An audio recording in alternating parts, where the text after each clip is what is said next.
Vuelvo a mi pasado, a uno ilusorio seguramente, a la hacienda de mis abuelos. Regresar es quizá el motivo de todo viaje. Se ha huido sin saberlo para volver.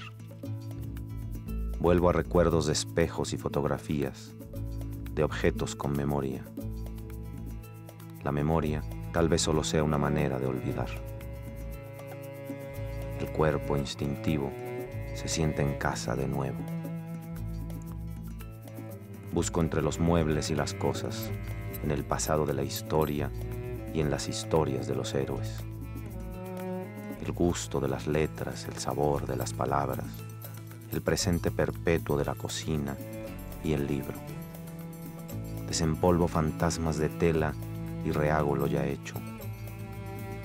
El cobre de mi abuela, la tinta de mi abuelo, son los puentes entre los tiempos. La tierra, refugio al borde del mar, su aspereza y sus frutos, los elementos, la simpleza. Vuelvo a mi pasado, a los alimentos terrenales.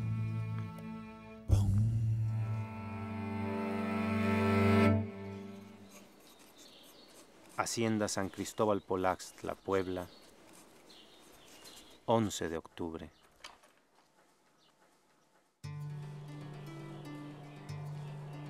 En retazos nos contaron la historia y las historias. Condenados al eterno infierno y al paraíso han quedado todos, solo a cambio de una escasa vida de errores y virtudes. Parecería poco justo. A Venustiano Carranza, ese último reformista porfiriano, no podemos dejar de asociarlo con un magnífico hurto, con una silla presidencial errante, con la mitológica persecución de un centauro. Hay otros hombres que acceden a la aventura de zambullirse en la vida de esos hombres incómodos. Luis Barrón rastreó al rey viejo en México y en Chicago arduamente. Lo persiguió en su gloria, en su escape y decadencia, y encontró a otro hombre. Hoy viene a la hacienda con ganas de platicármelo y de guisar unos deliciosos chiles pasados, rellenos de maíz quebrado. Frugalidad norteña que seguramente le hubiera gustado a Carranza.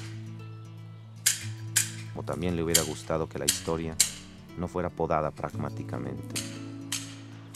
La historia y su historia. Qué bueno que vienes a la hacienda, Luis. Quizá uno de los personajes más desconocidos, o por lo menos menos estudiados, más llenos de lugares comunes, es Venustiano Carranza, al que le dedicas esta espléndida y documentadísima biografía que seguramente te llevó muchos años. 10 años de trabajo, fíjate. 10 años y sí, Carranza es un personaje, por favor, un personaje, yo diría sobre todo malentendido, ¿no? Más que desconocido, malentendido. Más que desconocido, malentendido, y del que ha prevalecido una imagen muy estática, ¿no? Claro. Casi como una estatua. Emerge en la revolución, como si no hubiera tenido pasado, ¿no? Y al revés, tiene un larguísimo pasado. Él empieza en la política muy joven, ocupa... Con una tradición familiar también. Una experiencia larga, ¿no? De un personaje que se forma en el sistema político del porfiriato y que lo aprende muy bien. Claro, que y aprende esta necesidad de negociar y de sentar en la mesa a las distintas facciones. A las distintas facciones y de una relación muy peculiar con el presidente Díaz, ¿no? Porque Carranza nunca fue porfirista, pero sí entendió muy bien que había un gran decisor, un gran personaje, elector que decidía y que había que respetarle ese lugar, ¿no? Entonces él se mantiene fiel a ese sistema político hasta que de plano se cierran las puertas, ¿no? Hasta que quiere ser candidato a la gubernatura y Díaz le cierra las puertas, ¿no? Entonces sí es un personaje que tiende, como diría Enrique Krause, ¿no? Que tiende este puente entre el antiguo régimen y la revolución, ¿no? Una cosa que, bueno, yo descubrí en esta investigación es que Carranza en realidad le rehúye al liderazgo toda su vida, ¿no? No es capaz de tomar el liderazgo sino hasta 1913.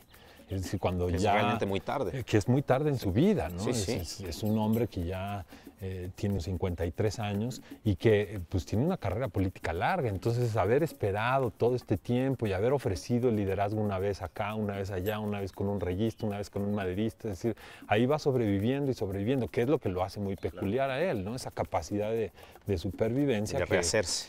que todos los buenos políticos tienen, ¿no? Y que ya para ese entonces, bueno, él es un hombre muy maduro, rodeado de jóvenes que están empezando sus carreras o como políticos o como revolucionarios, exactamente, y entonces puede dominar la escena, ¿no? En esos años que van de 1913 hasta 1920. ¿Cuál es la participación de Carranza, o desde dónde ve más bien Carranza la escena trágica, la muerte de Madero y la llegada de Huerta al poder? Bueno, él es gobernador de Coahuila. En el momento en el que cae el porfiriato, entonces hay una serie de elecciones estatales para reponer a los gobernadores que renuncian. El Coahuila es un caso, Carranza llega a la gubernatura y él ve todo lo que está pasando en la capital desde Coahuila, ¿no? Un par de veces viaja a la Ciudad de México a hablar con el presidente Madero y le dice su opinión, francamente. El régimen está a punto de caer, se necesita... Ya lo sabía desde Coahuila, ¿no? Estaba convencido. Sí. Y entonces ellos están tratando de convencer a Madero de que la única manera de que la revolución sobreviva es aniquilando el viejo régimen, ¿no? Incluido el ejército. Incluido el ejército. Esta es la disputa principal. Claro. ¿Por qué mantenemos al ejército derrotado? Y no mantenemos al ejército triunfador, de los revolucionarios, ¿no? que triunfaron. ¿No? Y tienen estas diferencias con Madero, ¿no? Que simplemente no pueden resolver. Y ahí en ese momento también nace otro personaje que va a ser muy importante, que es Luis Cabrera. Luis Cabrera, que en ese momento está escribiendo en el periódico igual cartas abiertas al presidente Madero y después como diputado en la Cámara argumentando que el antiguo régimen tiene que morir. Y no acaba de morir, ¿no? Y entonces Carranza ve la escena trágica desde Coahuila y desgraciadamente para él queda aislado completamente, ¿no? Es el único gobernador que desconoce el régimen de Huerta, pero queda completamente aislado por una cuestión más bien geográfica, ¿no? Claro. Y por eso es que acaba exiliado en Sonora. O sea, tiene que salir de Coahuila e ir a buscar a los sonorenses y pactar con ellos. ¿Y pactar, ¿no? para qué? Para poder enfrentar a Huerta, ¿no? Es una cuestión muy básica de geografía y de cómo estaban entendidas las vías de ferrocarril en ese momento, ¿no? Él no puede defender Saltillo, tiene que ir al norte, va primero a Monclova, después a Piedras Negras y después no le queda otra más que cruzar todo el desierto. ¿El desierto de Sonora?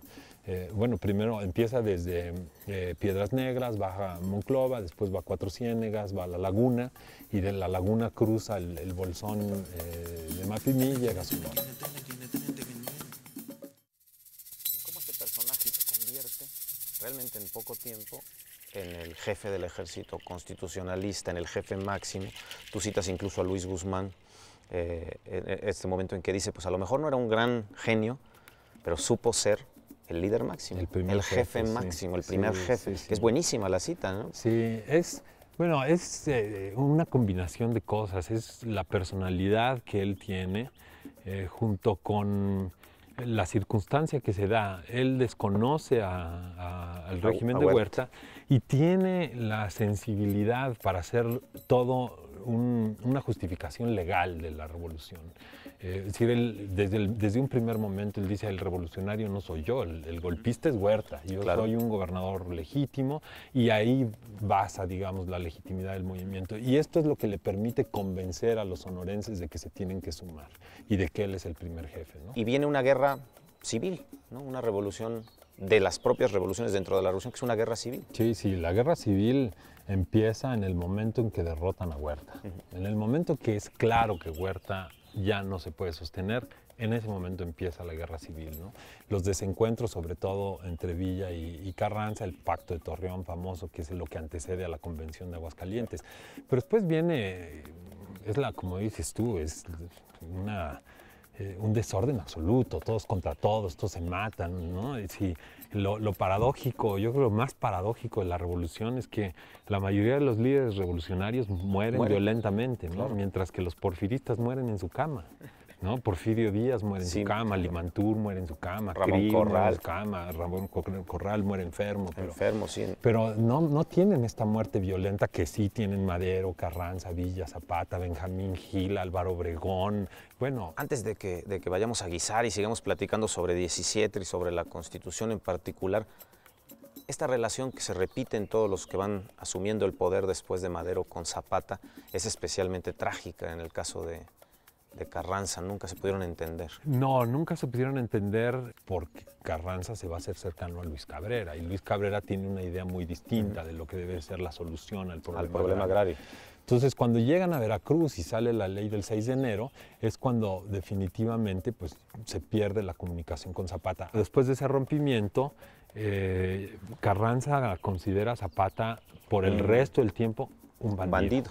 Es la palabra que él utiliza, ¿no? Es un bandido, está fuera de la ley y lo que merece es lo que merece cualquier bandido. Lo que sí termina siendo trágico en esta relación, pues es el asesinato de Zapata, ¿no? Es el papel episodio, de Guajardo, todo este papel exactamente, ¿no? Que con Pablo González es el que hace realidad. todo esto. Es un plan verdaderamente, es que es una cosa trágica, ¿no? Claro, No hay claro, manera es de manera, tragedia ¿no? griega, es ¿no? un asesinato terrible, ¿no? Así es. Cobarde, Cobarde a incluso, mansalva, podríamos decir, entre dos compañías que le están rindiendo pleitesía que le van a rendir honores así es. supuestamente, ¿no? Entonces sí es un episodio muy trágico. Que quizá, mancha al final a Carranza. Sí mancha a Carranza. Sí. Ese y el otro episodio que es difícil de explicar es el fusilamiento de Felipe Ángeles. Yo creo, ¿no? Felipe Aún más Ángeles, quizá que el de... Pues sí, porque a Felipe Ángeles de ninguna manera se le puede lo podías considerar un como bandido, bandido. ¿no? Pues ¿te parece si vamos a guisar y seguimos platicando ahora sobre la Constitución del 17? Me parece perfecto. Y Carranza. Salud, Luis. Salud. Gracias.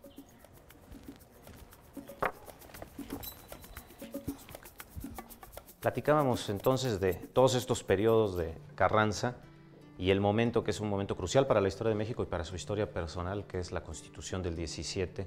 Y hay un momento en tu libro fascinante, porque además está narrado suculentamente, ahora que estamos en la mesa, en donde él sonríe, está eufórico, triunfante en la firma en Querétaro. Cuéntanos cómo fue todo ese periodo. La palabra es triunfante realmente, ¿no? Es la lucha de casi 4 años desde que inician en Guadalupe y pasan toda la guerra civil, un momento muy complicado que es la convocatoria al constituyente y pues las grillas, claro, ¿no? Los propios, normales. Las propias gentes que forman el constituyente. Claro, es la coalición constitucionalista triunfante que se empieza a desgajar porque viene el problema de la sucesión, es decir, bueno, ya ganamos, ahora quién ocupa el poder, ¿no? ¿Quién lo va a ejercer? Y empieza a desgajarse esta coalición y ahí viene el llamado al constituyente, ¿no? En parte es una estrategia de Carranza para mantener a la coalición unida. O sea, el propio hecho de convocar al constituyente. Exacto, ¿no? Ahora me sigues contando, si quieres empezamos a hacer la receta con la que vamos a festejar a Carranza aquí en la hacienda. Vamos a hacer unos chiles pasados, que no es más que un chile seco, con maíz quebrado, con choles, y los vamos a terminar capeando, le damos un pequeño adobo de jitomate. Vamos haciendo poquito a poco estas fases para lograrlo. Te voy a pedir que me ayudes con una cebolla y vamos a cocer el maíz quebrado. Yo voy a hacer el ajo, córtala en 4. Perdón que te interrumpí, pero así te explico qué estamos haciendo y tú cuéntame más sobre el constituyente, voy yo. Sí, es un momento muy complicado, el país no está pacificado completamente, entonces, bueno, es un riesgo que toma Carranza al convocar al constituyente y que, bueno, siendo un hombre muy consciente de la historia de México, siempre pensando en cómo se va a reflejar él en la historia y cómo el momento que vive. O sea, sí hay una gran autoconciencia. Totalmente, ¿no? Claro. Totalmente, hay una gran autoconciencia. Él decide hacer el constituyente en Querétaro. También hay razones políticas, la prensa de la Ciudad de México es difícil de manejar.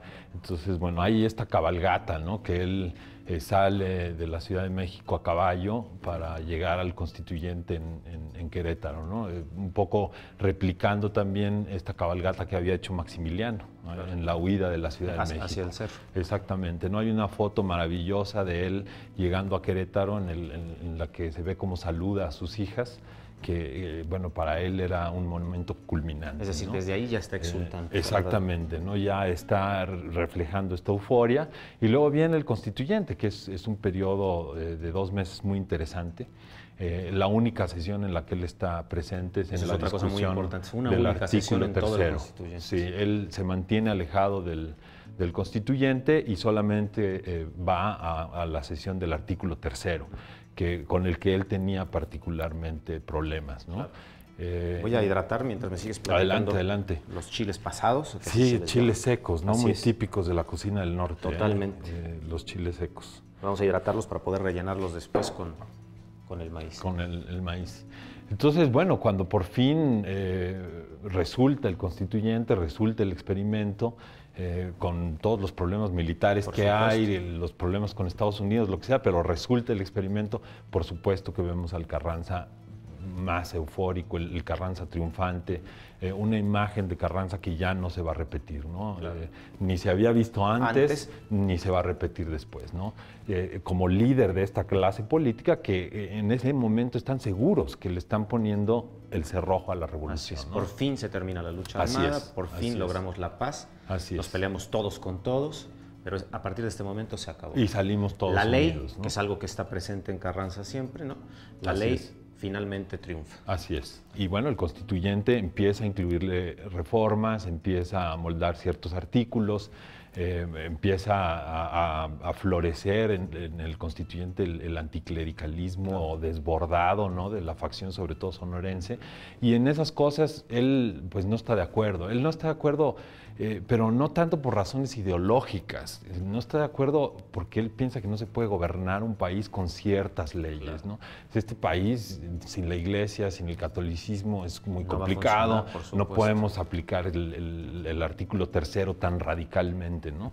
Y bueno, Carranza dice esto va mucho más allá de la realidad social de México y los responsables son esos constituyentes, ustedes constituyentes que hicieron esto y yo que propuse el proyecto y que pues la historia nos juzgue, ¿no? Nos juzgue porque nos pasamos de la raya. ¿Cómo es ya este periodo constitucional en el que Carranza ya no tiene las fuerzas cohesionadas que tuvo en el momento del constituyente? ¿Cómo se da este momento de transición frente a Querétaro? Pues una vez que salen de Querétaro y que él toma posesión de la presidencia, esta coalición se empieza a deshacer muy rápido.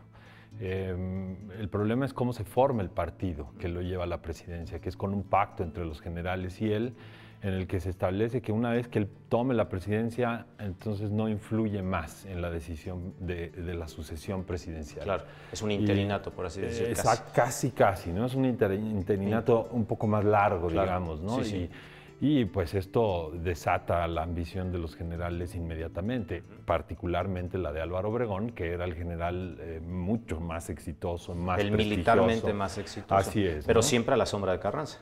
Bueno, siempre había estado subordinado a Carranza, exacto, digamos. Mejor que la sombra, claro. Exacto, pero siempre... Nada más a saltear, ya tengo cocidos. Adelante. Pero él siempre tuvo un prestigio y un carisma muy particulares, ¿no? Desde que Carranza llega a Sonora, Carranza identifica que Obregón es el general que, pues, claro, que puede sacar la revolución adelante, ¿no? Entonces, bueno, desde muy temprano se rompe esta coalición, como te decía. Obregón decide salir del gabinete, ya no entra al gabinete en el periodo constitucional de Carranza y ahí empieza todo el problema, ¿no? Entonces, si podemos decir que Carranza llega a su punto más alto, saliendo precisamente del constituyente, a la hora que toma posesión como presidente de la República, empieza un declive constante, ¿no? Las condiciones económicas se van deteriorando muy rápido, hay muchos problemas con las compañías petroleras, eso obviamente tiene un impacto en el presupuesto muy importante. Sigue el problema con la división del norte, ¿no? Pancho Villa causando problemas en diferentes poblaciones importantes en el norte, incluso durante el constituyente. Llega a siempre de alguna manera sublevado siempre. Siempre sublevado. El problema con Zapata también en el sur. Que le causó muchísimo problema a Carranza, ¿no? Bueno, tan cerca de la capital, claro, fue un problema, ¿no? Con el temor además en la capital que siempre se le tuvo al ejército. Exacto, de ¿no? De la desconfianza, los zapatistas. Mientras los zapatistas estén allí, nunca va a haber paz ni tranquilidad. Así es. Rellenaríamos los chiles pasados de esta manera. Ya se ve delicioso. Los capearíamos y capeados pues nos quedarían así. Les agregaríamos, como te decía yo, un caldillo que ya vamos a poner a calentar, un caldillo de jitomate, y prácticamente estaríamos listos para comer. Bueno, exacto, y le pondríamos al final un gratín de queso ranchero, muy del norte. Pues, ¿te parece si emplatamos y nos vamos a comer y seguimos conversando? Perfecto, me parece muy bien, Luis.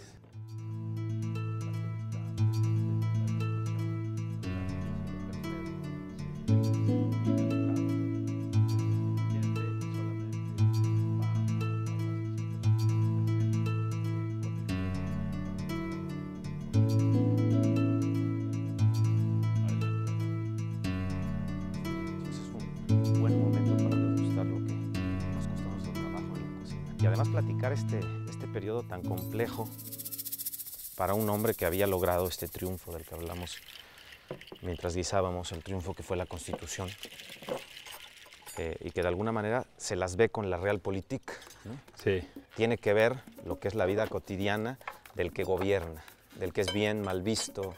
Con el problema de ejercer el poder. Ejercer el ¿no? poder. Pues yo creo que para los que no ejercen el poder, se ve como una cosa deliciosa, ¿no? Como claro, la tentación máxima. Y como, ¿no?, que el margen de maniobra es... que uno puede realmente hacer lo que quiere, ¿no? Y finalmente no, uno se da cuenta estudiando estos personajes que la serie de limitantes y los problemas para poder mantener una coalición en el gobierno son enormes, ¿no? Él está convencido de que una parte suficientemente importante del ejército lo va a apoyar. Para hacer una transición civil. Y esto es completamente equivocado, claro, ¿no? O sea, al final... Además es un oxímoron finalmente, ¿no? Totalmente. El ejército lo va a apoyar para una transición civil, ¿no? Y por supuesto que ni Álvaro Obregón ni Pablo González están de acuerdo en esto. Hay una serie de reuniones y de pláticas y de grillas ahí entre más o menos noviembre de 1919 y marzo de 1920, ¿no? Y después viene el episodio terrible de la ocurrencia, digamos, de Carranza de quererle hacer un juicio militar a Obregón por unas cartas que se le encuentran haciendo tratos con rebeldes, y eso es lo que acaba... Con lo cual ya no podría... Bueno, esa era la pretensión de Carranza, ¿no? De hacerle un juicio para que no pudiera ser candidato, no tanto para fusilarlo, ni mucho menos, pero sí para... quitarle las aspiraciones políticas. Exactamente. Y ahí es donde el ejército ya dice esto es más que lo que se puede aceptar, y viene Agua Prieta, ¿no? Y bueno, estos días trágicos de mayo, en los que cae el gobierno estrepitosamente, ¿no? Eso es todos los días le van llegando noticias a Carranza de un general más que se levanta, que voltea, que lo traiciona, y ahí es cuando deciden evacuar la Ciudad de México, ¿no? Y es la famosa huida. La famosa huida, su vida en los trenes y la preparación que es caótica también, porque los mismos ferrocarrileros están volteando todos los días, y deciden ir hacia el norte de Puebla. Hacia Jicotepec. Exactamente, y la razón es muy sencilla. Luis Cabrera era nativo de Zacatlán, conocía la zona, y entonces él dice, bueno, si nos vamos hacia el norte tenemos dos salidas, ¿no? Ir hacia Tampico o seguir a Coahuila, que era un estado francamente carrancista. Y bueno, se encaminan en la sierra, llegan a un lugar que se llama Tlaxcalantongo, en una noche en medio de un diluvio. A Carranza le indican dónde va a dormir, esta famosa frase de Herrero que le dice, señor presidente, hoy este será Palacio Nacional, y le indica dónde, y él descansa en esta chocita, y cuando están durmiendo viene esta emboscada y bueno, asesinan a Carranza, ¿no? Perfectamente planeada, y es la gran tragedia de Tlaxcala. Así es un tema fascinante, la verdad, y sí es pues para más de una comida, la verdad, porque sí, es un periodo interesante, el de la Revolución, se ha escrito mucho, pero quedan todavía muchas cosas.